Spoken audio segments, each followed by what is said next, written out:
भारत की आज़ादी की कहानी में हम अक्सर चरखे की बात करते हैं, सत्याग्रह की, शांतिपूर्ण आंदोलनों की।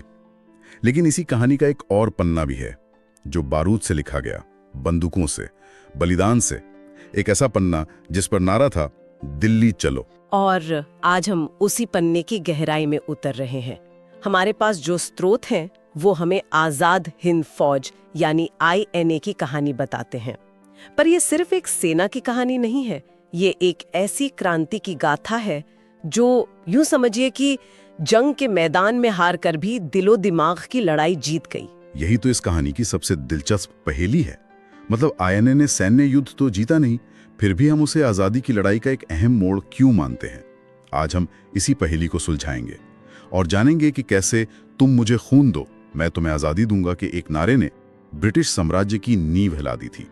चलिए इस साहसिक कहानी की परतें खोलते हैं। और ये कहानी हमें आज़ादी के संघर्ष को एक बिल्कुल नए नजरिए से देखने का मौका देती है।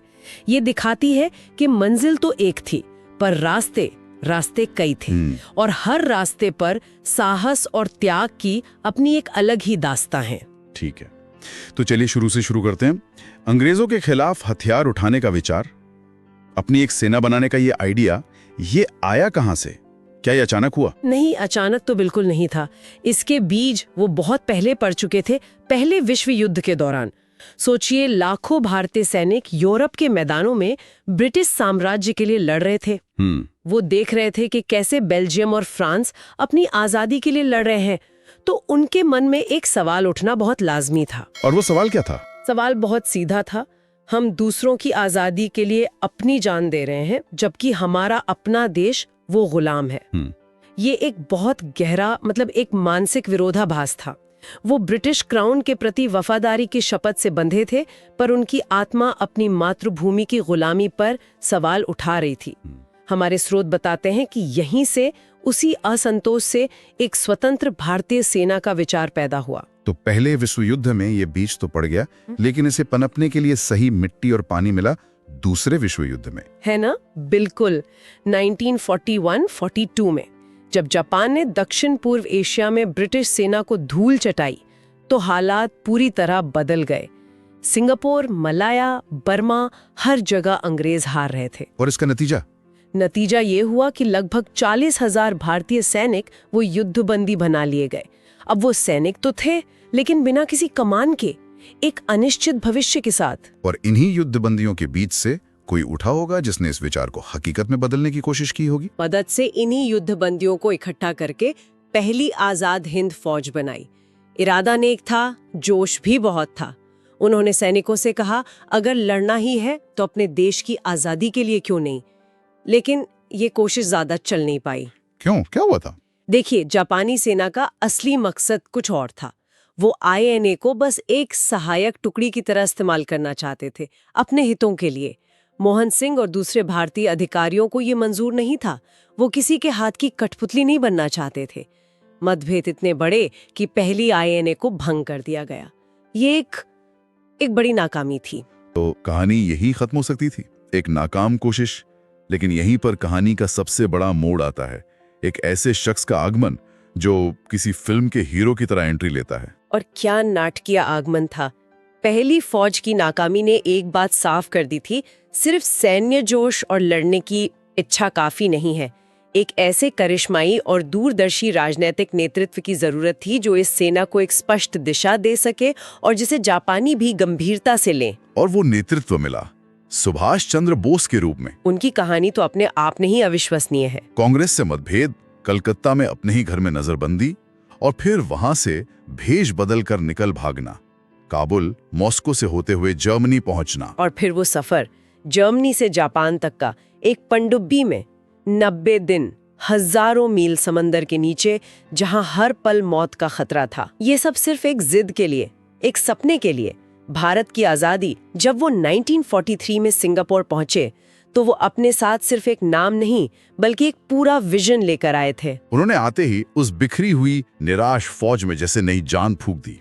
उन्होंने सैनिकों को संबोधित किया और वो ऐतिहासिक नारा दिया जो आज भी हमारे रोंगटे खड़े कर देता है, तुम मुझे खून दो, मैं तुम्हें आजादी दूंगा। ये सिर्फ एक नारा नहीं था, ये एक सौदा था, एक प्रतिज्ञा थी। ये कह रहा था कि आज़ादी भीख में या तोहफे में नहीं मिलेगी, इसकी एक कीमत है और वो कीमत है बलिदान। इस एक नारे ने उन युद्ध बंदियों को, जो कल तक हारा हुआ महसूस कर रहे थे, आज़ादी के सिपाही बना दिया। उनका मनोबल आसमान पर पहुंच गया। लेकिन नेताजी सिर्फ एक जोशीला भाषण देकर नहीं रुके। उन्होंने एक ऐसा कदम उठाया जिसने पूरा खेल ही बदल दिया। अक्टूबर 1943 में उन्होंने आज़ादी हुकूमतें आज़ाद हिंद यानी एक निर्वासित सरकार की स्थापना की घोषणा कर दी। हाँ, और वो खुद इसके प्रधानमंत्री, युद्ध मंत्री और विदेश मंत्री बने। एक मिनट, मुझे ये समझना है, ये सिर्फ नाम की सरकार नहीं थी। उन्होंने एक तरह से अपनी समानांतर सरकार बना ली थी जो भारत से बाहर काम कर रही थी, लेकिन भारत के लिए। इसका असल मतलब क्या था? आईएनए क्या थी? ब्रिटिश नजरिए से वो गद्दार थे, विद्रोही थे, लेकिन एक सरकार की घोषणा करते ही उन्हें एक राजनीतिक पहचान मिल गई, एक वैधता मिल गई। अब वो सिर्फ बागियों की फौज नहीं, बल्कि एक आजाद देश की सेना थी जो अपनी जमीन वापस लेने के लिए लड़ रही थी। अरे वाह! और सुनने में आया है कि इस सरकार को दूसरे देशों ने मान्यता भी दी थी। हाँ, और ये कोई छोटी बात नहीं थी। Japan, Germany, Italy, Burma, Philippine समेत 9 देशों ने इस सरकार को मान्यता दी। इसका मतलब था कि अंतर्राष्ट्रीय मंच पर भारत की आज़ादी की लड़ाई को एक आवाज मिल गई थी। अब बोस सिर्फ एक विद्रोही नेता नहीं, बल्कि एक राष्ट्र के प्रमुख की हैसियत से बात कर सकते थे।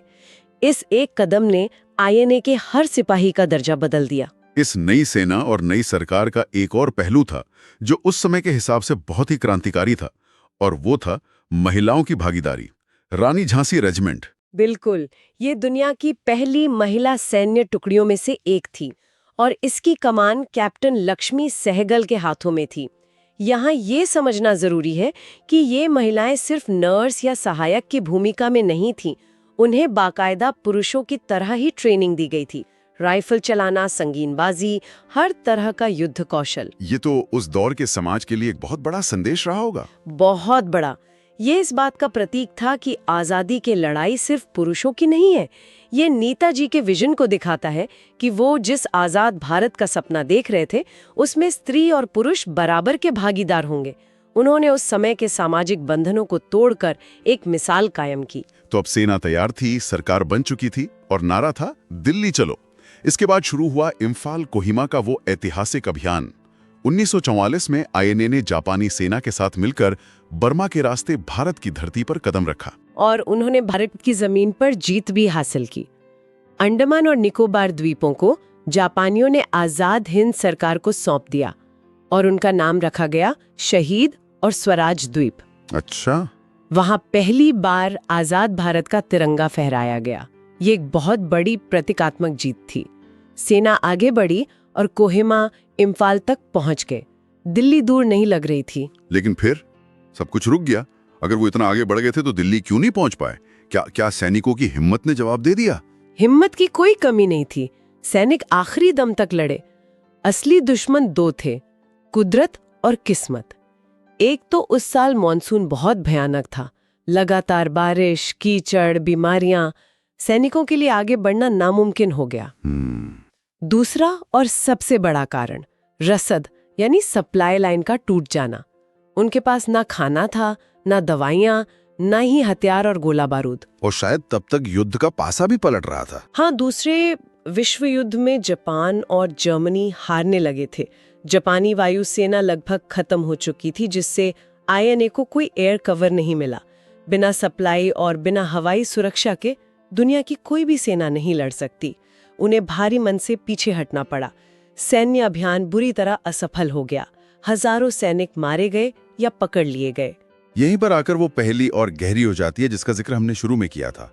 अगर सैन्य अभियान पूरी तरह से फेल हो गया, सैनिक हार गए, तो हम इसे इतनी बड़ी सफलता क्यों मान रहे हैं? ये तो विरोधाभासी रखता है। यही इस कहानी का सबसे दिलचस्प और हैरान करने वाला पहलू है। आईएनए ने जंग का मैदान हारा, लेकिन उन्होंने भारत के दिलों और दिमाग की लड़ाई जीत ली। और ये जीत वो हार से भी ज्यादा बड़ी साबित हुई। कैसे? युद्ध तो खत्म हो गया था। युद्ध खत्म होने के बाद अंग्रेजों ने एक बहुत बड़ी गलती की। उन्होंने आईएनए के पकड़े गए 3 बड़े अधिकारियों, एक हिंदू प्रेम कुमार सहगल, एक मुसलमान शाहनवाज खान और एक सिख गुरबख्श सिंह ढिल्लों, इन पर दिल्ली के लाल किले में देशद्रोह का मुकदमा चलाने का फैसला किया। लाल किले में? ये तो जानबूझ करके संदेश देने की कोशिश थी। बिल्कुल, वो इन तीनों को गद्दार साबित करके पूरी भारतीय सेना को एक सख्त संदेश देना चाहते थे कि ब्रिटिश ताज से बगावत का अंजाम क्या होता है। उन्हें लगा कि इससे भारतीय सैनिकों के मन में उनका डर और मजबूत होगा। लेकिन ये दाव उल्टा पड़ गया। मतलब हुआ इसका ठीक उल्टा। जैसे ही मुकदमे की खबर अखबारों में छपी, पूरे देश में जैसे एक आग लग गई। जिन सैनिकों को अंग्रेज देशद्रोही कह रहे थे, भारत की जनता ने उन्हें राष्ट्रनायक मान लिया। लोगों ने देखा कि ये तो वो लोग हैं जिन्होंने अपनी जान, अपना करियर, सब कुछ देश के आजादी के लिए दांव पर लगा दिया। कांग्रेस, मुस्लिम लीग, अकाली दल, सारे राजनीतिक मतभेद भुलाकर सब आईएनए के समर्थन में खड़े हो गए। देश के बड़े बड़े वकील जैसे भूलाभाई देसाई और जवाहरलाल नेहरू सालों बाद अपना काला कोट पहनकर उनका केस लड़ने कोर्ट पहुंचे। तो ये मुकदमा सिर्फ एक कोर्ट केस नहीं रहा, ये एक राष्ट्रीय आंदोलन बन गया, एक जन आंदोलन। और इस आंदोलन की सबसे बड़ी चोट अंग्रेजों को वहां लगी जहां उन्हें सबसे ज्यादा दर्द होना था, उनकी अपनी भारतीय सेना के भीतर। रॉयल इंडियन नेवी यानी नौसेना में विद्रोह हो गया। बम्बई, कराची, कलकत्ता के बंदरगाहों पर भारतीय नाविकों ने जहाजों पर से यूनियन जैक उतारकर तिरंगा, चांद तारे वाला झंडा और लाल झंडा एक साथ फहरा दिए। वायुसेना में भी असंतोष फैल गया। माप रे, मतलब जिन भारतीय सैनिकों के दम पर अंग्रेज भारत पर राज कर रहे थे, अब वही उनके खिलाफ हो रहे थे। यही वो मोड़ था, यही वो जीत थी। अंग्रेज समझ गए कि अब वो भारतीय सैनिकों की वफादारी पर भरोसा नहीं कर सकते। और जिस दिन उन्हें ये एहसास हुआ, उसी दिन भारत में उनके राज का सूरज डूब गया। ब्रिटेन के तत्कालीन प्रधानमंत्री क्लेमेंट एटली ने बाद में अनौपचारिक रूप से स्वीकार भी किया था कि भारत को आज़ादी देने के फैसले के पीछे गांधी जी के आंदोलनों से ज्यादा आईएनए और उसके बाद हुआ नौसेना का विद्रोह जिम्मेदार था। तो लाल किले के वो मुकदमे अंग्रेजों के लिए एक बुमरैंग की तरह साबित हुए। उन्होंने इसे आईएनए को बदनाम करने के लिए फेंका था, लेकिन वो घूमकर सीधा उन्हीं को लग गया और उनके राज की नींव हिला गया। बिल्कुल सही कहा। आईएनए ने हार कर वो हासिल कर लिया जो शायद वो जीत कर भी नहीं कर पाती। उन्होंने भारतीय जनता और सबसे जरूरी भारतीय सेना के मन से अंग्रेजों का डर निकाल फेंका। और इस पूरे महागाथा के जो महानायक थे, नेताजी सुभाष चंद्र बोस, उनकी कहानी का अंत भी एक रहस्य में डूबा हुआ है। अगस्त 1945 में खबर आई कि ताइवान के पास एक विमान दुर्घटना में उनकी मृत्यु हो गई। हाँ, लेकिन जैसा कि हमारे स्रोत भी बताते हैं, इस दुर्घटना का कोई पुख्ता सबूत आज तक नहीं मिला। ना उनका शव मिला, ना ही कोई तस्वीर। इस रहस्य ने उनकी कहानी को एक किंवदंती बना दिया है जो आज भी लोगों के दिलों में जिंदा है। तो आजाद हिंद फौज की कहानी सिर्फ एक सैन्य अभियान की नहीं है, ये एक विचार की ताकत की कहानी है। ये इस बात की कहानी है कि कैसे एक हारी हुई लड़ाई भी एक राष्ट्र की मानसिकता को बदलकर उसे जीत की ओर ले जा सकती है। इसने आज़ादी को सिर्फ एक राजनीतिक लक्ष्य से ज्यादा एक जीता जागता, धड़कता हुआ आंदोलन बना दिया। सोचने को मजबूर करती है। ब्रिटिश साम्राज्य के कानून के हिसाब से वो सैनिक देशद्रोही थे क्योंकि उन्होंने राजा के प्रति अपनी शपथ तोड़ी थी। लेकिन भारत की करोड़ों जनता की नज़र में वो देशभक्त थे क्योंकि उन्होंने अपनी मातृभूमि के प्रति एक ज्यादा बड़े कर्तव्य को निभाया था। ये श्रोताओं के लिए सोचने वाली बात है कि इतिहास को कौन लिखता है और कोई भी राष्ट्र अपने इतिहास के किन नायकों को याद रखना चुनता है और